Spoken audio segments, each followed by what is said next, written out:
Welcome to another episode of My Weird Prompts, an AI-generated podcast featuring the random prompts of Daniel Rosehill as answered by a revolving cast of friendly AI characters. Join us for deep dives into AI, technology, and whatever other random thing Daniel finds fascinating today.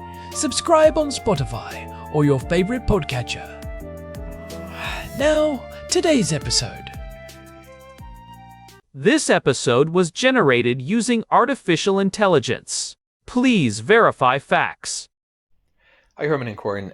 So I've been using Cloudflare quite a bit recently. I've been using Cloudflare for many years, but recently looking at their object storage called R2, which is actually what we are using in this podcast. The episodes themselves are actually stored in R2, as well as the show metadata and cover art, all that kind of stuff gets put up there because it's a very cost-effective and scalable bucket. And unlike Google Cloud Platform or AWS, maybe the more traditional options, their strength is that they do everything. You can get everything on them. Their weakness is also that they can do everything. They're very complicated. And I guess I was figuring that I already spend a lot of time in my Cloudflare dashboard. They offer a CDN. Speed is kind of their middle name. So it actually seemed like a logical choice. And so far, so good. I'm very happy with the performance that we're getting from them. But I noticed when I was creating my R2 bucket that it gives you an option for data class, which we have talked about before, that if you want to store data for archival storage, you can actually save a lot of money by choosing a less speedy data class. The recall will be slower, but if you're just putting your old business documents in archive, you can actually do that. But in this context of a public podcast, clearly that would be the wrong choice of storage. So we're just on the regular stuff. But it also gave me an option for choosing a jurisdiction that my bucket would be linked to. By default, it was just regular. But I'm used to seeing options for bucket location in cloud providers where you can choose, do you want to have your bucket in our Tel Aviv cloud region, Frankfurt, Amsterdam, Washington, the big names where there's a lot of compute. But seeing it actually pegged to a specific jurisdiction was very interesting, something I hadn't really seen much of before. So I'd love to talk about that, Herman and Corin. I'm reading Cloudflare's documentation here. Jurisdictional restrictions guarantee objects in a bucket are stored within a specific jurisdiction. Use jurisdictional restrictions when you need to ensure data is stored and processed within a jurisdiction to meet data residency requirements, including local regulations such as the GDPR or FedRAMP. I hadn't heard about FedRAMP before, but I'm going to take a wild guess that it's related to the US and the federal government. And I just clicked through. It says the Federal Risk and Authorization Management Program is a US government-wide program that provides a standardized approach to security assessment, authorization, and continuous monitoring for cloud projects and services. So Herman and Corin, I'd love to talk about this concept of data residency and federacy, because it's something that in the much smaller use case of my own projects, I often argue that we have to move away from this concept in software as a service, consumer SaaS, that consumers don't have a right to their own data to back it up.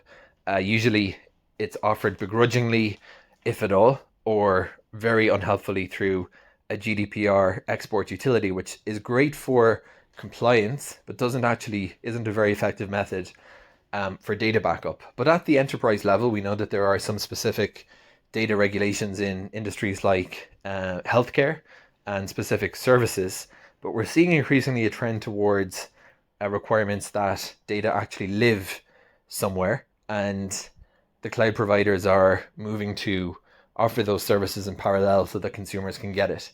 So I'd love to know, Herman and Corin, how this works specifically. As you know, the main our podcast, we love pricing apart the mechanics of the world and seeing how it actually operates. When you do select a bucket that is jurisdictionally linked by Cloudflare, presumably you're opting into some kind of safeguard that Cloudflare are never going to move it to a different location. And why, if I were to choose a location, let's say I wanted to choose a location in Frankfurt, it's in the European Union, but this seems to be like a higher level of security. So I'd love to peel apart the difference between choosing a specific cloud location and actually getting this jurisdictional verification? And finally, what kind of customer are we seeing beyond those two programs where this is emerging as an important requirement? And I mean, I guess it's really making the cloud a bit less open, because we're used to thinking about cloud regions primarily in terms of latency. We want to we want to think about where our users are and what region is going to make sense. But unless you're doing unless you're looking at milliseconds, it doesn't make a huge amount of difference. But now we're seeing a much increased focus on it for a data sovereignty standpoint. It no longer matters. It's no longer just it's in the cloud. We want to know exactly where within your cloud is the data going to be physically positioned. Herman and Corin, over to you two. Hey everyone, welcome back to My Weird Prompts. I am Korn, and I am sitting here in our living room in Jerusalem. It is a beautiful February evening. In 2026, the air is just starting to get that crisp spring feel, and I am here with my brother, the man who has likely spent more time reading technical documentation this week than most people spend sleeping. Herman Poppleberry at your service. And yes, Korn, when the documentation is as interesting as what we are looking at today, sleep is a distant second priority. There is something about the way a well-structured API reference reads that is just soothing. I will take your word for that, Herman. We have got a really deep dive today. We are looking at cloud storage, but specifically, the legal and physical boundaries of where our data actually lives. Today's prompt comes from Daniel, one of our longtime listeners who is a developer. He's asking about Cloudflare R2 and this concept of jurisdictional restrictions. We actually use R2 for the podcast now, so this is literally about where the audio you are hearing right now is being stored. It is a fantastic topic because it sits right at the intersection of hard technical infrastructure and complex international law. Usually, when we talk about the cloud, we think of it as this amorphous, borderless thing. We use words like atmosphere or ethereal. But as Daniel pointed out in his message, the reality of 2026 is becoming much more defined by hard lines on a map. Cloudflare introduced these jurisdictional restrictions for R2 to help customers meet very specific residency requirements, and it represents a massive shift in how we think about data ownership. Exactly. And I think we should start with the basics for a second. We moved the podcast to R2 recently because of the cost, specifically the zero egress fees. For those who do not know, most cloud providers like Amazon or Google charge you a lot of money just to move your data out of their system. If you have a terabyte of data and you want to switch providers, they hit you with a massive bill on the way out. Cloudflare does not do that. But while Daniel was setting this up, he saw that checkbox for jurisdictional restrictions. Herman, explain the difference between just picking a region like Frankfurt or North Virginia and setting a jurisdictional restriction. This is the crucial distinction that many people miss. In the traditional cloud model, like with Amazon Web Services or Google Cloud, you pick a region. You say, I want my bucket in us East 1. That is a physical location. You are choosing it mostly for latency. You want the data close to your users so it loads fast. However, even if you pick a region, the cloud provider's internal systems might still move metadata or even fragments of data across borders for various operational reasons. They might replicate it for durability, or their logging systems might send access logs to a centralized server in a different country. Unless you have very specific, often incredibly expensive enterprise configurations, your data is more mobile than you think. So, a region is a technical choice for speed, but a jurisdiction is a legal choice for compliance. Precisely. When you enable a jurisdictional restriction in R2, you are telling Cloudflare that the data must stay within a specific legal boundary, like the European Union. Cloudflare then ensures that the objects in that bucket are stored and processed only within that jurisdiction. It is not just about where the hard drive is spinning. It is about ensuring the entire life cycle of that data, including the processing and the metadata, stays within the legal reach of that jurisdiction and out of others. In 2026, with the way global politics are moving, that distinction is everything. That makes sense. But Daniel mentioned two big acronyms that I think we need to unpack, GDPR and FedRAMP. Let's start with FedRAMP because Daniel mentioned he had not heard much about it. What is the deal there? FedRAMP stands for the Federal Risk and Authorization Management Program. It is a United States government-wide program that provides a standardized approach to security assessment, authorization, and continuous monitoring for cloud products and services. Basically, if you are a cloud provider and you want to sell your services to a US government agency, you have to be FedRAMP authorized. So it is like a massive security audit. It is the ultimate security audit. It is incredibly rigorous. We are talking about thousands of pages of documentation. It covers everything from how the data is encrypted at rest to who has physical access to the data centers. And part of that, especially for sensitive government data, is the requirement that the data stays within the United States. This is where jurisdictional restrictions come in. A government agency cannot just have their data floating around the global web. It needs to be pinned to US soil to comply with federal law.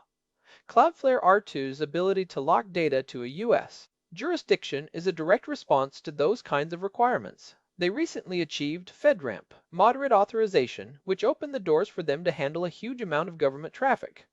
Okay, so that is the government side. But then there is GDPR, the General Data Protection Regulation in Europe. Most of our listeners have probably seen those annoying cookie banners, but GDPR is much deeper than that when it comes to where data is stored, right? Oh, absolutely. GDPR has these very strict rules about transferring personal data outside of the European Economic Area. There was a huge legal shakeup a few years ago with something called the Schrems II ruling. Essentially, the European Court of Justice invalidated the previous agreement for data transfers between the EU and the US because they were worried about US surveillance laws. Right, I remember that. It basically put thousands of companies in a legal gray area overnight. They were using US clouds but serving European customers, and suddenly they were technically breaking the law. Exactly. And even though we now have the EU-US data privacy framework, there is always the looming threat of a Schrems III ruling. The legal landscape is constantly shifting. If you are a European company storing customer data on a US cloud provider, you are always looking over your shoulder. So the response from providers like Cloudflare was to create these jurisdictional silos. If a company in Germany uses R2 with an EU jurisdictional restriction, they can tell their regulators, look, the data never leaves the EU. It is stored on servers in the EU, and it is processed by systems in the EU. That provides a much stronger legal footing. It is about risk mitigation. It feels like we are moving away from the original promise of the internet, which was this global frictionless network. I remember back in the early 2000s, the whole idea was that distance did not matter. Now we are building these digital walls. Is that a fair assessment? It is a very fair assessment. We are seeing the rise of what people call data sovereignty. It is the idea that data is subject to the laws of the country in which it is located. It is a move from a global cloud to a federated cloud. Countries are realizing that data is a national asset, just like oil or gold, and they want to control it. India, for example, has been pushing very hard for data localization laws with their Digital Personal Data Protection Act. They want the data of Indian citizens to stay in India. They do not want it sitting in a data center in Oregon where they have no legal jurisdiction over it. But how does that work technically? I mean, Cloudflare's whole selling point is their massive global network. They have data centers in over 300 cities. If I'm using a jurisdictional restriction, am I losing the benefit of that global network? Does the edge stop working? That is the clever part of how they have implemented this. Cloudflare still uses its global edge to route traffic and provide security, like DDoS protection and their web application firewall. But the actual storage of the bits, the R2 bucket itself, is pinned. So if you are in Japan and you try to access a file stored in an R2 bucket with an EU restriction, the request goes through Cloudflare's edge in Tokyo. The Tokyo node handles the initial handshake and security checks, but the data is fetched specifically from the EU storage nodes. It might be slightly slower for the user in Japan because of the physical distance and the speed of light, but the legal requirement is met. The data was never stored in Japan, it was just served through Japan. So you're trading a bit of latency for a lot of legal certainty. Exactly. And for many enterprises, that trade-off is non-negotiable. If you are a bank or a healthcare provider, a few extra milliseconds of latency is nothing compared to the risk of a multi-million-dollar fine for a GDPR violation. Or worse, a total shutdown of your service by a regulator. Let's talk about the type of customers Daniel asked about. Beyond the big compliance programs like FedRAMP, who else is actually asking for this? Is it just huge corporations, or are smaller players starting to care too? It is definitely trickling down. We are seeing it in fintech startups for sure. Anyone dealing with financial transactions has to be very careful about where that data lives. But also, think about the growing field of AI. In 2026, AI is everywhere. Companies are training models on sensitive proprietary data. They might be okay with using a global cloud for their public website, but for their training data, they want to know exactly where it is. They want to ensure it is not being sucked into some other jurisdiction's legal system where it could be subpoenaed or seized. That is a great point. If your data is in the US, it is subject to the CLOUD Act, which stands for Clarifying Lawful Overseas Use of Data. That law allows US law enforcement to compel US-based tech companies to provide data, even if that data is stored on servers located outside the US.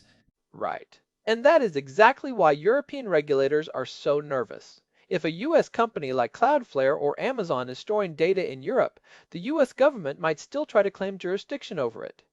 By using these very specific jurisdictional restrictions and localized legal entities, these companies are trying to create as much of a buffer as possible.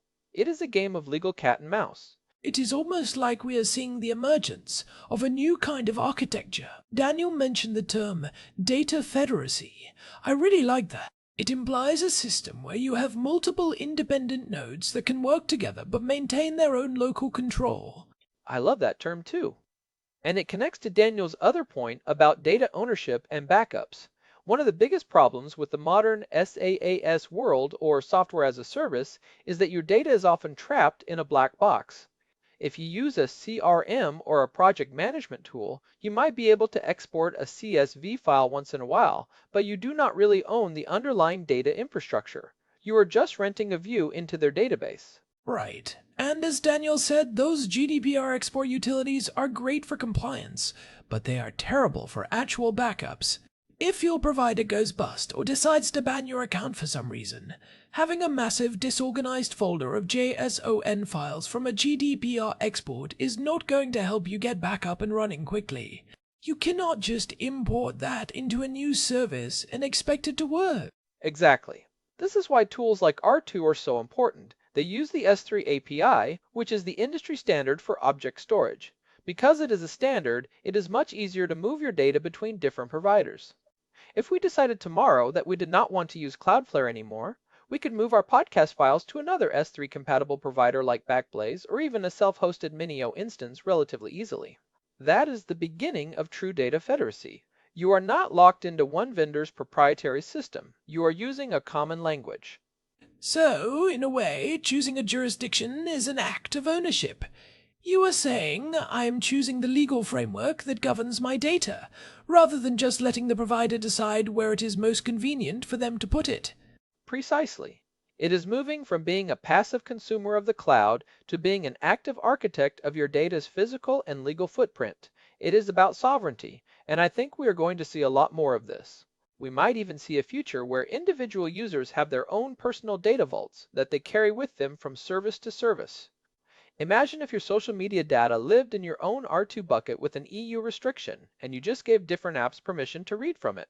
That feels like the holy grail of the internet. A truly decentralized, user-controlled web.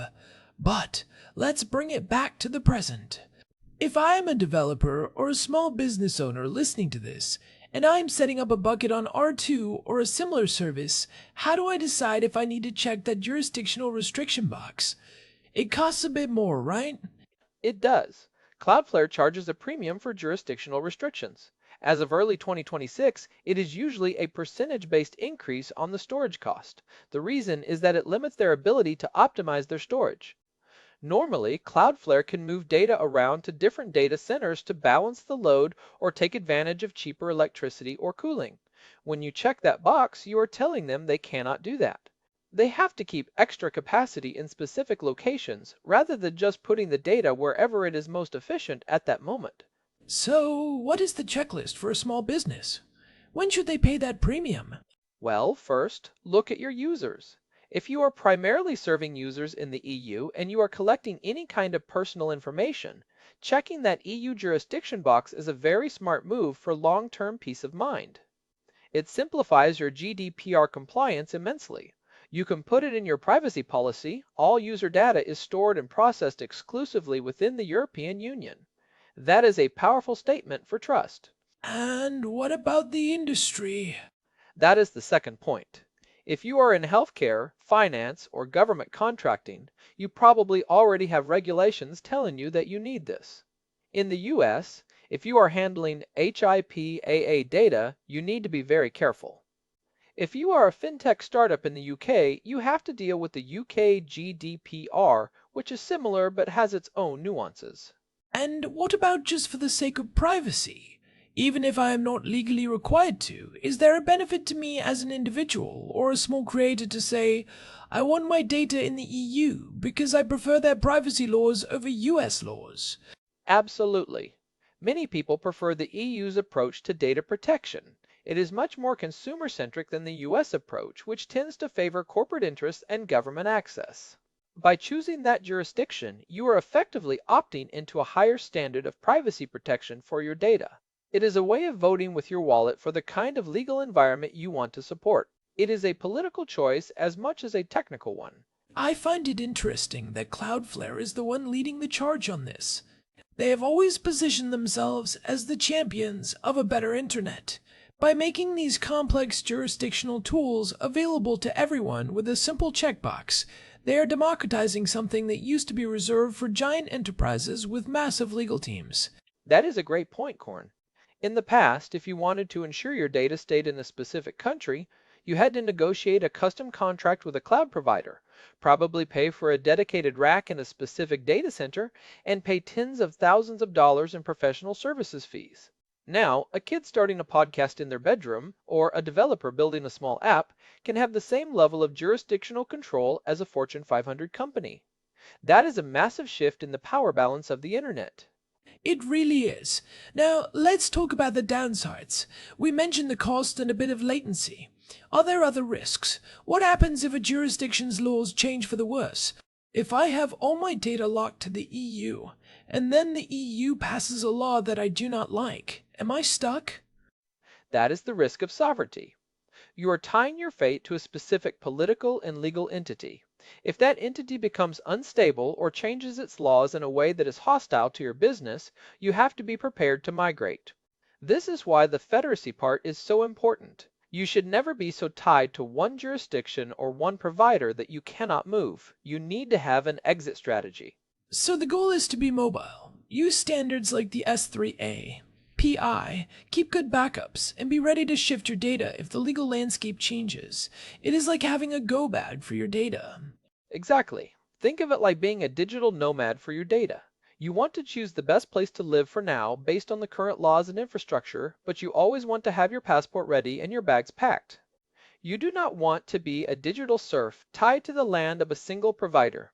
I love that analogy. It is funny because here we are in Jerusalem, which is such a physical place with so much history tied to specific stones and borders. You can walk 100 yards and be in a different neighborhood with a different history. And yet, we are talking about these digital borders that are, in many ways, just as significant now. They determine who can see your data, who can tax it, and who can take it away. It is true. The lines on the map are being redrawn in the digital world. And they are not just about where you can travel or where you can own land, they are about where your thoughts, your photos, and your podcast episodes are allowed to exist. It is a new kind of geography. We are seeing the splinternet become a reality, where the internet looks different depending on which side of a digital border you are on. Let's touch on the backup aspect again, because Daniel mentioned that many SaaS providers make it hard to back up data. We have talked about this before, but it bears repeating. If you are using a tool like R2, you should probably have a secondary backup in a completely different cloud provider, right? Absolutely. That is the gold standard. We call it multi-cloud. You might have your primary data in Cloudflare R2 with an EU restriction because you like their edge network and zero egress fees. But then you should have a secondary backup in a different provider, maybe in a different jurisdiction like Switzerland or Iceland, which have very strong independent privacy laws. If Cloudflare has a massive outage, or if there is a major political shift in the EU, you have that redundancy. It sounds expensive and complicated for a small project, though. If I'm just running a small blog, do I really need to be thinking about multi-cloud strategies? It can be, but tools are getting better every day. There are open source tools like rclone that make it very easy to sync data between different S3 providers. You can set up a simple script that runs once a day and copies your R2 bucket to a Backblaze bucket or an Amazon S3 bucket. In 2026, these tools are very mature. It is a small price to pay for the security of knowing your data is truly yours and not just a line item in someone else's database. And that brings us back to Daniel's original thought. The focus is shifting from latency-based selection to data sovereignty. We used to ask, where can I put this so it loads the fastest? Now we are asking, where can I put this so it is the safest, the most compliant, and the most under my control? It is a more mature way of looking at the world. It is a maturing of the cloud. The early days were about growth and speed at any cost. It was the move fast and break things era. Now, we are realizing that the cloud is not a magic place in the sky.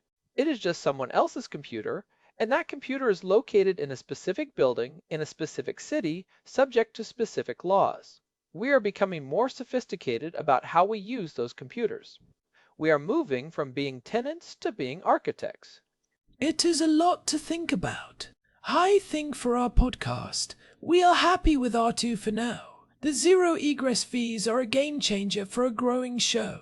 But it is good to know that we have that checkbox if we ever decide we need to be more specific about our jurisdictional footprint. Maybe if we start getting a huge audience in a specific country, we will look into it. Definitely. And it is a conversation every business owner should be having. Even if you do not change anything today, just knowing that these options exist and understanding the difference between a region and a jurisdiction puts you ahead of 90% of the people out there. It allows you to make informed decisions rather than just clicking next on a setup screen. Well said, Herman. I think we have covered a lot of ground here. From FedRAMP audits to the legal battles in the European Court of Justice, it is clear that the cloud is getting a lot more complicated, but also a lot more interesting. It is no longer just about storage, it is about law, politics, and sovereignty. It really is, and I want to thank Daniel for sending in this prompt. It is something that has been on my mind for a while, but having a reason to really dig into the latest Cloudflare documentation and the 2026 compliance landscape was great. It is a reminder that the tech world never stands still. Before we wrap up, I want to remind everyone that if you're enjoying these deep dives into the weird and wonderful world of tech and ideas, we would really appreciate it if you could leave us a review. Whether you are on Apple Podcasts, Spotify, or wherever you listen, those ratings and reviews really help other curious minds find the show. We are an independent production, and your support means the world to us. It genuinely makes a difference. We see every one of them, and it keeps us motivated to keep digging into these topics, even the really dense ones about jurisdictional restrictions. You can find us at myweirdprompts.com. We have got the full archive there, plus an RSS feed for the subscribers. And if you have a topic you want us to explore, just like Daniel did, you can reach us at show@myweirdprompts.com. We love hearing from you, whether it is a technical question or just a weird thought you had while staring at a cloud. We really do. This has been a lot of fun, Corn. Thanks for listening to My Weird Prompts. I am Corn. And I am Herman Poppleberry. We will see you next time. Goodbye. Goodbye, everyone. This episode was generated using Gemini Flash 3. Text-to-speech engine was Chatterbox. Thanks for listening to another episode of My Weird Prompts, an AI-generated podcast featuring Daniel Rosehill's AI prompts, as answered by a revolving cast of friendly AI characters including me, Cornelius the Sloth. Subscribe on Spotify or visit myweirdprompts.com.